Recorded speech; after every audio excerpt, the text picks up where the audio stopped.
Hi everyone, I am Siraj from Nilambur. Welcome to my YouTube video classes. നിത്യജീവിതത്തിൽ നാം ലാഭത്തിൻ്റെയും നഷ്ടത്തിൻ്റെയും കണക്കുകൾ പറയാറുണ്ട്. എന്നാൽ മത്സര പരീക്ഷയിലെ സുപ്രധാനമായിട്ടുള്ള ഒരു പാഠമാണ് പ്രോഫിറ്റ് ആൻഡ് ലോസ് അല്ലെങ്കിൽ ലാഭവും നഷ്ടവും. ഇന്നത്തെ നമ്മുടെ ക്ലാസ് പ്രോഫിറ്റ് ആൻഡ് ലോസിലൂടെ ലാഭവും നഷ്ടവും എന്ന ഈ പാഠത്തിൻ്റെ ഒരു ഇൻട്രൊഡക്ഷൻ മാത്രമാണ് ഇന്നത്തെ ക്ലാസ്. ഇതിൽ എന്തൊക്കെ കാര്യങ്ങളാണ് ശ്രദ്ധിക്കേണ്ടത്, ഇതിലെ പ്രധാനപ്പെട്ട പദങ്ങൾ ഏതൊക്കെയാണെന്നുള്ളതൊക്കെ കുറിച്ചുള്ള ഒരു ഇൻട്രൊഡക്ഷൻ മാത്രമാണ് ഇന്നത്തെ ക്ലാസ്. ഓക്കെ, നമുക്ക് തുടങ്ങാം. ഞാൻ ഉദാഹരണം പറയുന്നു. ഒരു പ്രോഡക്റ്റ് 10 രൂപ വിലയുള്ള ഒരു പ്രോഡക്റ്റ് 15 രൂപക്കാണ് വിൽക്കുന്നത്. 10 രൂപ വിലയുള്ള ഒരു പ്രോഡക്റ്റ് 15 രൂപക്ക് വിൽക്കുന്നു. ഇത് ആ പ്രോഡക്റ്റിൻ്റെ വിലയാണ്, 10 രൂപ. ഇതിനെയാണ് കോസ്റ്റ് പ്രൈസ് എന്ന് പറയുന്നത്. Cost price. കോസ്റ്റ് പ്രൈസാണ് ഒരു പ്രോഡക്റ്റിൻ്റെ യഥാർത്ഥ വില, അതല്ലെങ്കിൽ വാങ്ങിയ വില എന്ന് പറയുന്നത്. 15 എന്നത് അത് വിറ്റ വിലയാണ്. അതിനെയാണ് സെല്ലിംഗ് പ്രൈസ് എന്ന് പറയുന്നത്. സെല്ലിംഗ് പ്രൈസ് അല്ലെങ്കിൽ വിറ്റ വില. അപ്പോൾ ഒരു പ്രോഡക്റ്റിൻ്റെ യഥാർത്ഥ വിലയാണ് അതിൻ്റെ വാങ്ങിയ വില, അതല്ലെങ്കിൽ കോസ്റ്റ് പ്രൈസ്. ഒരു പ്രോഡക്റ്റ് വിറ്റ വിലയാണ് അതിൻ്റെ സെല്ലിംഗ് പ്രൈസ് എന്ന് പറയുന്നത്. ഉദാഹരണത്തിന്, ഈ പേന 10 രൂപക്കാണ് ഒരു കടക്കാരന് കിട്ടിയിട്ടുള്ളത്. ഞാൻ ഈ കടയിൽ പോയി 15 രൂപക്ക് വാങ്ങിക്കുന്നു. ശേഷം ഈ പേന 20 രൂപക്ക് വിൽക്കുന്നു. ഒരിക്കൽ കൂടി, ഈ പേന കടക്കാരന് കിട്ടിയത് 10 രൂപക്കും ഞാൻ ആ കടയിൽ പോയി 15 രൂപക്കും വാങ്ങിച്ചു. ശേഷം ഈ പേന 20 രൂപക്ക് വിൽക്കുന്നു. ഇവിടെ കോസ്റ്റ് പ്രൈസ് അല്ലെങ്കിൽ വാങ്ങിയ വില എന്നത് 2 എണ്ണം വരുന്നുണ്ട്. അതായത് കടക്കാരനെ സംബന്ധിച്ച് നോക്കുമ്പോൾ ഈ പേനയുടെ കോസ്റ്റ് പ്രൈസ് അല്ലെങ്കിൽ വാങ്ങിയ വില 10 രൂപയാണ്. അദ്ദേഹത്തിൻ്റെ സെല്ലിംഗ് പ്രൈസ് എന്ന് പറയുന്നത് 15 രൂപയാണ്. ഇനി എന്നെ സംബന്ധിച്ച് ഈ പേനയുടെ വാങ്ങിയ വില അല്ലെങ്കിൽ കോസ്റ്റ് പ്രൈസ് എന്നത് 15 രൂപയാണ്. കാരണം ഞാൻ വാങ്ങിയത് ഇത് 15 രൂപക്കാണ്. അതുകൊണ്ട് എന്നെ സംബന്ധിച്ച് ഇതിൻ്റെ യഥാർത്ഥ വില 15 രൂപയാണ്. ഇതിൻ്റെ കോസ്റ്റ് പ്രൈസ് 15 രൂപ. ഇത് ഞാൻ വിറ്റത് 20 രൂപക്കായതുകൊണ്ട് ഇതിൻ്റെ സെല്ലിംഗ് പ്രൈസ് 20 രൂപയാണ്. ഓക്കെ, അപ്പോൾ ഒരു പ്രോഡക്റ്റിൻ്റെ യഥാർത്ഥ വില, അതല്ലെങ്കിൽ അത് വാങ്ങുമ്പോൾ ഉണ്ടാകുന്ന വിലയാണ് കോസ്റ്റ് പ്രൈസ്. അത് വിൽക്കുമ്പോൾ ഉണ്ടാകുന്ന വിലയാണ് സെല്ലിംഗ് പ്രൈസ് എന്ന് പറയുന്നത്. ഇവിടെ വാങ്ങിയ വിലയേക്കാളും വലിയ സംഖ്യയാണ് selling price. More than the cost price ആണ് സെല്ലിംഗ് പ്രൈസ് എന്ന് പറയുന്നത്. അങ്ങനെ വാങ്ങിയ വിലയേക്കാൾ വലുതാണ് വിറ്റ വില എങ്കിൽ അവിടെ ലാഭം ആയിരിക്കും കിട്ടിയിട്ടുണ്ടായിരിക്കുക. അതായത് 10 രൂപ വിലയുള്ള ഒരു പ്രോഡക്റ്റ് 15 രൂപക്ക് വിൽക്കുമ്പോൾ അവിടെ പ്രോഫിറ്റ് അല്ലെങ്കിൽ ഗെയിൻ ആണ് സംഭവിക്കുന്നത്. ഓക്കെ, അപ്പോൾ 10 രൂപ വിലയുള്ള ഒരു പ്രോഡക്റ്റ് 15 രൂപക്ക് വിൽക്കുമ്പോൾ അവിടെ ലാഭം ആണ് ഉണ്ടാകുന്നത്. മറ്റൊരു കാര്യം, 10 രൂപ വിലയുള്ള ഒരു പ്രോഡക്റ്റ് 8 രൂപക്കാണ് വിൽക്കുന്നത്. ഇവിടെ 10നെയാണ് കോസ്റ്റ് പ്രൈസ്, അതിൻ്റെ വാങ്ങിയ വില അല്ലെങ്കിൽ യഥാർത്ഥ വില എന്ന് പറയുന്നത്. ഇതിൻ്റെ സെല്ലിംഗ് പ്രൈസ് 8 രൂപക്കാണ് വിൽക്കുന്നത്. ഇതിനെയാണ് സെല്ലിംഗ് പ്രൈസ് എന്ന് പറയുന്നത്. അപ്പോൾ 10 രൂപ വിലയുള്ള ഒരു പ്രോഡക്റ്റ് 8 രൂപയ്ക്ക് വിൽക്കുമ്പോൾ അവിടെ ലോസ് ആണ് സംഭവിക്കുന്നത്, നഷ്ടമാണ് സംഭവിക്കുന്നത്. അപ്പോൾ യഥാർത്ഥ വിലയേക്കാൾ ചെറുതാണ് സെല്ലിംഗ് പ്രൈസ് അല്ലെങ്കിൽ വിറ്റ വില എങ്കിൽ അവിടെ ലോസ് ആണ് സംഭവിക്കുക, അല്ലെങ്കിൽ നഷ്ടമാണ് സംഭവിക്കുന്നത്. ഓക്കെ, അപ്പോൾ ഇവിടെ സെല്ലിംഗ് പ്രൈസ് അല്ലെങ്കിൽ കോസ്റ്റ് പ്രൈസ്. അപ്പോൾ ഈ ഒരു കേസിൽ 10 രൂപ വിലയുള്ള ഒരു പ്രോഡക്റ്റ് 15 രൂപക്ക് വിൽക്കുമ്പോൾ അവിടെ ലാഭം അല്ലെങ്കിൽ പ്രോഫിറ്റ് ആണ് ഉണ്ടാകുന്നത്. ഇവിടെ പ്രോഫിറ്റ് പെർസെൻറ്റേജ്, ലാഭശതമാനം എങ്ങനെയാണ് കാണേണ്ടത്? ലാഭശതമാനം കാണുന്നത് ഗെയിൻ പെർസെൻറ്റേജ്, ലാഭശതമാനം. Gain percentage is equal to profit divided by cost price into 100 എന്നാണ്. അപ്പോൾ ലാഭശതമാനം അല്ലെങ്കിൽ ഗെയിൻ പെർസെൻറ്റേജ് കാണുന്നത് ലാഭം അല്ലെങ്കിൽ profit divided by cost price into 100. അപ്പോൾ പ്രോഫിറ്റ് പെർസെൻറ്റേജ് കണക്കാക്കുന്നത് അതിൻ്റെ കോസ്റ്റ് പ്രൈസിനെ ബേസ് ചെയ്തുകൊണ്ടായിരിക്കണം.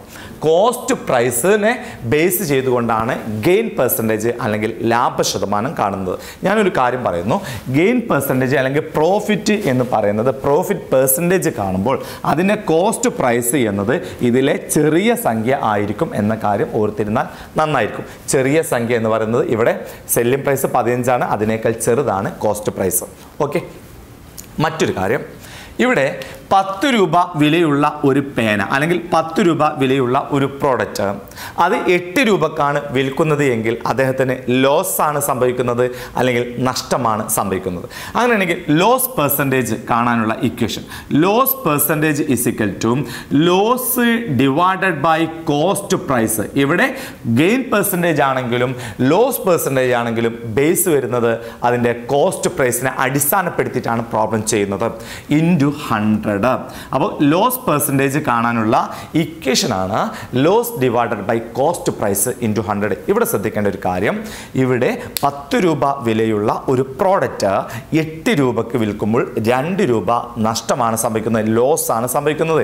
ഇവിടെ ശ്രദ്ധിക്കേണ്ട ഒരു കാര്യം, ഇവിടെ കോസ്റ്റ് പ്രൈസ് എന്നത് ഈ സെല്ലിംഗ് പ്രൈസിനേക്കാൾ വലുതായിരിക്കും. ഓക്കെ, ലോസ് പെർസെൻറ്റേജിൽ കാണുമ്പോൾ ലോസ് പെർസെൻറ്റേജിൻ്റെ കോസ്റ്റ് പ്രൈസ് അതിൽ കോസ്റ്റ് പ്രൈസ് സെല്ലിംഗ് പ്രൈസിനേക്കാൾ വലുതാണ്. എന്നാൽ ഗെയിൻ പെർസെൻറ്റേജ് കാണുമ്പോൾ അതിൻ്റെ കോസ്റ്റ് പ്രൈസ് എന്നത് സെല്ലിംഗ് പ്രൈസിനേക്കാൾ ചെറിയ വാല്യൂ ആയിരിക്കും. ഓക്കെ, ഇങ്ങനെ പ്രത്യേകം പറയാനുള്ള കാരണം ഈ ഒരു ടോപ്പിക്ക് പ്രോഫിറ്റ് ആൻഡ് ലോസ് എന്ന ഈ ടോപ്പിക്കിൽ 10ഓളം സമവാക്യം കാണാതെ പഠിക്കേണ്ടതുണ്ട്. എന്നാൽ ഈ സമവാക്യങ്ങളൊന്നും കാണാതെ പഠിക്കാതിരിക്കാൻ വേണ്ടിയിട്ടാണ് ഇങ്ങനെ പറയുന്നത്. അതായത് ഗെയിൻ പെർസെൻറ്റേജ് കാണുമ്പോൾ ലാഭശതമാനം കാണുമ്പോൾ ലാഭം ഡിവൈഡഡ് ബൈ കോസ്റ്റ് പ്രൈസ്, ആ കോസ്റ്റ് പ്രൈസ് നമ്മളൊരു കാര്യം മനസ്സിലാക്കുക, പ്രോഫിറ്റ് ആണ് എങ്കിൽ കോസ്റ്റ് പ്രൈസ് അതിലെ ചെറിയ നമ്പർ ആയിരിക്കും എന്ന കാര്യം ഓർത്തിരിക്കാം. മറ്റൊന്ന്, ലോസ് പെർസെൻറ്റേജ് ആണ് കാണുന്നതെങ്കിൽ loss divided by cost price. ഇവിടെ ലോസ് ആണ് എങ്കിൽ കോസ്റ്റ് പ്രൈസ് ഇതിലെ വലിയ സംഖ്യ ആയിരിക്കും. ഓക്കെ, ഇനി മറ്റൊരു കാര്യം, ഒരു പ്രോഡക്റ്റ് അതിൽ 1600 രൂപ എന്ന് പ്രൈസ് ഒട്ടിച്ചു വെച്ചിട്ടുണ്ട്. ഒരു സാരിയിൽ 1600 രൂപ എന്ന് പ്രൈസ് ഒട്ടിച്ചു വെച്ചിട്ടുണ്ട്. നമുക്കറിയാം, നമ്മൾ ഡ്രസ്സ് എടുക്കാൻ പോകുന്ന സമയത്ത് ഡ്രസ്സിൻ്റെ ബാക്കിൽ അതിൻ്റെ പ്രൈസ് ഒട്ടിച്ചു വെക്കാറുണ്ട്. ഈ പ്രൈസിനെയാണ് മാർക്കഡ് പ്രൈസ് എന്നറിയപ്പെടുന്നത്. മാർക്കഡ് പ്രൈസ് അതല്ലെങ്കിൽ പരസ്യ വില എന്ന് പറയുന്നത്. അപ്പോൾ ഇവിടെ ഒരു സാരിയിലെ മാർക്കഡ് പ്രൈസ് പരസ്യവില 1600 രൂപയാണ്. ഇത് ഒരിക്കലും അതിൻ്റെ കോസ്റ്റ് പ്രൈസ് അല്ല. ഒരു കച്ചവടക്കാരന് ഈ സാരി കിട്ടിയിട്ടുണ്ടായിരിക്കുക ഒരു പക്ഷേ 500 രൂപക്കോ 600 രൂപക്കോ ആയിരിക്കാം. എന്നാൽ ആ സാരി വിൽക്കാൻ വേണ്ടി അദ്ദേഹം ആ സാരിയിൽ ഒട്ടിച്ചു വെച്ച വിലയാണ് 1600 രൂപ. അങ്ങനെ ആ പ്രദർശിപ്പിക്കുന്ന ആ വിലയാണ് പരസ്യവില അതല്ലെങ്കിൽ മാർക്കഡ് പ്രൈസ് എന്ന് പറയുന്നത്. ഓക്കെ, അപ്പോൾ മാർക്കഡ് പ്രൈസ്, ഒരു കസ്റ്റമർ വരുന്നു, അദ്ദേഹത്തിന് ഈ സാരി ഇഷ്ടപ്പെടുന്നു, അദ്ദേഹം ചോദിക്കുന്നു ഇതിലെന്തെങ്കിലും വില കുറച്ച് തരുമോ എന്ന് ചോദിക്കുകയാണ്. അപ്പോൾ ഈ കച്ചവടക്കാരൻ എന്ത് ചെയ്യുന്നു, ഇതിൽ നിന്ന് 200 രൂപ കുറച്ച് കൊടുക്കുന്നു. 1600 രൂപയാണ് അതിലെ മാർക്കറ്റ് പ്രൈസ് ഒട്ടിച്ചു വെച്ചിട്ടുള്ളത്. അദ്ദേഹം ഇതിൽ നിന്ന് 200 രൂപ കുറച്ച് കൊടുക്കുകയാണ്. അങ്ങനെ ഈ പൈസയാണ് ഡിസ്കൗണ്ട് എന്ന് പറയുന്നത്. അപ്പോൾ ഡിസ്കൗണ്ട് വരുത്തുന്നത് അതിൻ്റെ മാർക്കറ്റ് പ്രൈസിൽ നിന്നാണ് ഡിസ്കൗണ്ട് കണക്കാക്കുന്നത്. ഓക്കെ, അപ്പോൾ ഡിസ്കൗണ്ട് പെർസെൻറ്റേജ് എന്ന് പറയുന്നത് discount percentage is equal to discount divided by market price ആണ്. ഡിസ്കൗണ്ട് പെർസെൻറ്റേജ് കണക്കാക്കുന്നത് മാർക്കറ്റ് പ്രൈസിനെ ബേസ് ചെയ്തുകൊണ്ടാണ്. ഒരിക്കൽ കൂടി പറയുന്നു, gain or loss is calculated on cost price. Okay, അപ്പോൾ ലാഭശതമാനവും നഷ്ടശതമാനവും കണക്കാക്കുന്നത് കോസ്റ്റ് പ്രൈസിനെ ബേസ് ചെയ്തുകൊണ്ടാണ്. എന്നാൽ discount percentage is calculated on market price. Okay, ഒരിക്കൽ കൂടി പറയുന്നു, ലാഭവും നഷ്ടവും കണക്കാക്കുന്നത് കോസ്റ്റ് പ്രൈസിനെ അല്ലെങ്കിൽ വാങ്ങിയ വിലയെ അടിസ്ഥാനപ്പെടുത്തിക്കൊണ്ടാണ്. എന്നാൽ ഡിസ്കൗണ്ട് കണക്കാക്കുന്നത് അതിൻ്റെ മാർക്കറ്റ് പ്രൈസിനെ അടിസ്ഥാനപ്പെടുത്തിക്കൊണ്ടാണ്. മാർക്കറ്റ് പ്രൈസ് എന്നത് ടോട്ടൽ പ്രൈസ് ആയിരിക്കും.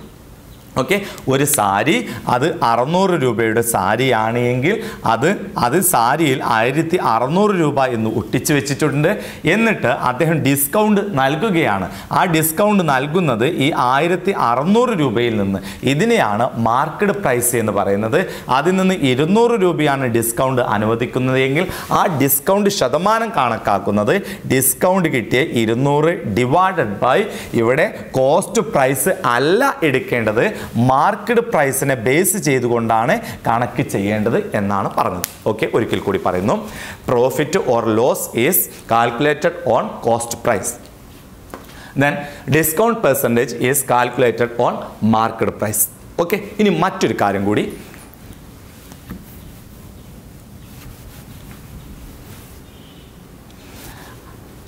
ഒരു പ്രോഡക്റ്റ് ഞാൻ ഒരു ഗിഫ്റ്റ് വാങ്ങിക്കുകയാണ്. 4300 രൂപ വിലയുള്ള ഒരു ഗിഫ്റ്റ് വാങ്ങിക്കുന്നു. ആ ഗിഫ്റ്റ് വാങ്ങിച്ചതിന് ശേഷം ഞാൻ പറയുന്നു ഇതൊന്ന് പാക്ക് ചെയ്ത് തരണം എന്ന്. അപ്പോൾ അദ്ദേഹം പറയുന്നു പാക്കിംഗ് ചാർജ് 50 രൂപയാണെന്ന് പറയുന്നു. ഓക്കെ, ഞാൻ 50 രൂപ നൽകി അത് പാക്ക് ചെയ്തു. ഞാൻ പാക്ക് ചെയ്ത് കഴിഞ്ഞ് ഞാനിത് കൊണ്ടുപോകാൻ വേണ്ടി ഒരു ഓട്ടോ വിളിച്ച സമയത്ത് ഒരു വ്യക്തി എന്നോട് പറഞ്ഞു ഈ പ്രോഡക്റ്റ് ഞാൻ ഈ ഓട്ടോയിലേക്ക് വെച്ച് തരാം എന്ന് പറയാണ്. അങ്ങനെ അദ്ദേഹം ഈ പ്രോഡക്റ്റ് ഈ ഗിഫ്റ്റ് അത് ഓട്ടോയിലേക്ക് വെച്ച് കഴിഞ്ഞതിന് ശേഷം അദ്ദേഹവും ഒരു 50 രൂപ എന്നോട് ചോദിച്ചു. അങ്ങനെ അദ്ദേഹത്തിനും 50 രൂപ നൽകി. ശേഷം ഈ പ്രോഡക്റ്റ് വീട്ടിലേക്ക് എത്തിച്ച സമയത്ത് ആ ഓട്ടോറിക്ഷക്കാരൻ ആ ഓട്ടോ വാടകയായി 100 രൂപയും ആവശ്യപ്പെട്ടു. ഓക്കെ, അങ്ങനെ എനിക്ക് ടോട്ടൽ ചിലവായത് 4500 രൂപയാണ്. 4500 രൂപ. ശരിക്ക് ആ ഗിഫ്റ്റിൻ്റെ യഥാർത്ഥത്തിലുള്ള വില എന്ന് പറയുന്നത് 4300 രൂപയാണ്. പക്ഷേ ആ ഒരു ഗിഫ്റ്റ് എനിക്ക് വീട്ടിലെത്തിച്ചപ്പോഴേക്കും എനിക്ക് എന്തൊക്കെ ചിലവുകൾ വന്നു? പാക്കിംഗ് ചാർജ് 50 രൂപ വന്നിട്ടുണ്ട്. അതുപോലെ തന്നെ ആ പ്രോഡക്റ്റ് ഓട്ടോയിലേക്ക് എത്തിച്ചു കൊടുക്കാൻ അദ്ദേഹത്തിന് നൽകിയ 50 രൂപ വേറെ വന്നു. ഓട്ടോറിക്ഷ ചാർജായി 100 രൂപയും. അങ്ങനെ ആകെ എനിക്ക് 4500 രൂപ ചിലവ് വന്നു. അപ്പോൾ ഒരു പ്രോബ്ലം ചെയ്യുന്ന സമയത്ത് കോസ്റ്റ് പ്രൈസ് എടുക്കേണ്ടത് ടോട്ടൽ കോസ്റ്റ് പ്രൈസാണ് എടുക്കേണ്ടത്. ഒരു പ്രോഡക്റ്റ് വാങ്ങുമ്പോൾ ഉണ്ടാകുന്ന അനുബന്ധ ചിലവുകൾ ചേർത്തുകൊണ്ടാണ് കോസ്റ്റ് പ്രൈസ് കണക്കാക്കേണ്ടത്. ഓക്കെ, അപ്പോൾ ഈ സാധനത്തിൻ്റെ കോസ്റ്റ് പ്രൈസ് എന്ന് പറയുന്നത് ടോട്ടൽ കോസ്റ്റ് പ്രൈസായ 4500 രൂപയാണ് എടുക്കേണ്ടത്. ക്ലിയർ? ഓക്കെ, ഇന്നത്തെ ക്ലാസ് വൈൻഡ് അപ്പ് ചെയ്യുന്നു. അതിനു മുമ്പ് ഇന്ന് പറഞ്ഞ കാര്യങ്ങൾ ഒരിക്കൽ കൂടി പറയുന്നു. നമ്മൾ ഫസ്റ്റ് പറഞ്ഞ ഇതാണ്, ഗെയിൻ അല്ലെങ്കിൽ loss is calculated on cost price. ലാഭവും നഷ്ടവും കണക്കാക്കുന്നത് അതിൻ്റെ യഥാർത്ഥ വില അല്ലെങ്കിൽ വാങ്ങിയ വില അതല്ലെങ്കിൽ കോസ്റ്റ് പ്രൈസിനെ ബേസ് ചെയ്തുകൊണ്ടാണ് എന്നാണ് ഒന്നാമത്തെ കാര്യം. രണ്ടാമത്തെ condition, discount percentage is calculated on market price. Discount കണക്കാക്കുന്നത് അതിൻ്റെ പരസ്യവിലയെ അല്ലെങ്കിൽ മാർക്കറ്റ് പ്രൈസിനെ ബേസ് ചെയ്തുകൊണ്ടാണ്. മറ്റൊന്ന്, ഒരു പ്രോഡക്റ്റ് വാങ്ങുമ്പോൾ ഉണ്ടാകുന്ന അനുബന്ധ ചിലവുകൾ ചേർത്ത് കോസ്റ്റ് പ്രൈസിനോടൊപ്പം ചേർത്ത് ടോട്ടൽ കോസ്റ്റ് പ്രൈസാണ് നാം കണക്ക് ചെയ്യാൻ ഉപയോഗിക്കേണ്ടത്. അപ്പോൾ ഈ ഒരു പ്രോഡക്റ്റ് 4300 രൂപയാണ് ആ സാധനത്തിൻ്റെ വില എങ്കിലും അതിൻ്റെ ടോട്ടൽ കോസ്റ്റ് പ്രൈസ് കണക്കാക്കുമ്പോൾ അതുമായി ബന്ധപ്പെട്ട ചിലവുകളെല്ലാം ചേർത്തിട്ട് ടോട്ടൽ കോസ്റ്റ് പ്രൈസാണ് എടുക്കേണ്ടത്. ഓക്കെ, ഇന്ന് പ്രോഫിറ്റ് ആൻഡ് ലോസ് എന്ന പാഠത്തിൻ്റെ ഒരു ഇൻട്രൊഡക്ഷൻ മാത്രമാണ്. അതിലെ പദങ്ങളെല്ലാം പരിചയപ്പെടുക എന്ന ഒരു ഭാഗമായിരുന്നു. അടുത്ത ക്ലാസ്സിൽ ഒന്നാമത്തെ കണക്ക് മുതൽ നമുക്ക് നാളെ മുതൽ ക്ലാസ് സ്റ്റാർട്ട് ചെയ്യുന്നു. ഈ ചാനൽ സബ്സ്ക്രൈബ് ചെയ്യാത്തവർ ഈ ചാനൽ സബ്സ്ക്രൈബ് ചെയ്യുക. അങ്ങനെ സബ്സ്ക്രൈബ് ചെയ്യുമ്പോൾ സബ്സ്ക്രൈബ് ചെയ്തതിന് ശേഷം ലഭിക്കുന്ന ബെൽ ബട്ടനെ ക്ലിക്ക് ചെയ്ത് കഴിഞ്ഞാൽ തുടർന്നുള്ള ഓരോ പാഠഭാഗത്തിൻ്റെയും നോട്ടിഫിക്കേഷൻ ലഭിക്കുന്നതാണ്. കഴിഞ്ഞ പാഠഭാഗങ്ങളുടെ വീഡിയോ ക്ലാസ്സുകളുടെ ലിങ്ക് ആവശ്യമുള്ളവർ 790 700 94 95 എന്ന വാട്സപ്പ് നമ്പറിലേക്ക് SMS അയക്കുക. എല്ലാവർക്കും നല്ല ഒരു ദിനം ആശംസിച്ചുകൊണ്ട് ഇന്നത്തേക്ക് ഇവിടെ പറയുന്നു. Thank you very much.